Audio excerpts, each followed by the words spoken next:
New tonight, diabetics say sometimes it's a terrible choice. Do you want your medicine or food, insulin or housing? Insulin prices have not only jumped, they have tripled in a 10-year period, and that sparked a weekend protest outside Eli Lilly's headquarters. Here's investigative reporter Angie Racono. This is Hattie Saltzman. She was at the protest this weekend. She's a UMKC college student who previously sat down with us and told us about the year that insulin prices almost killed her. Her story went viral and was shared around the world. But the truth is, Hattie isn't alone. And this weekend, Hattie joined other diabetics outside Eli Lilly's headquarters. Medicine for people, not for profit! Hey, hey! Ho, ho!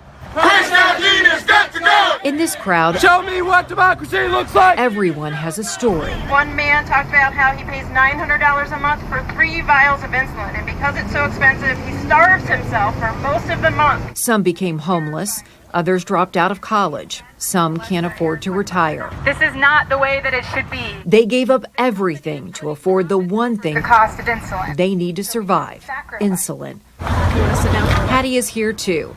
She has no idea where rising insulin prices will take her next, but she already knows how bad things can get. I could not breathe. Your heart is racing, you have a headache. We had to go to the ER. It was one of the worst days of my life.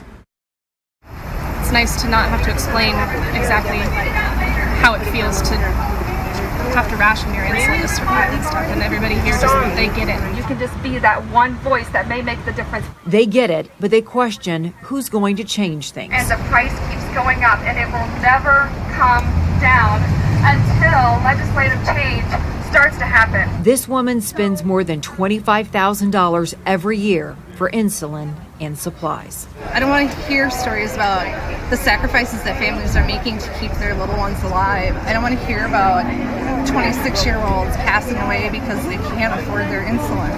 I don't want to hear any more stories like this. And so it's my mission that we make a change. Nicole Smith-Holt drove here from Minnesota. We had to plan the funeral for my 26-year-old son. She knows how deadly high prices can be. Her son Alec rationed his insulin too.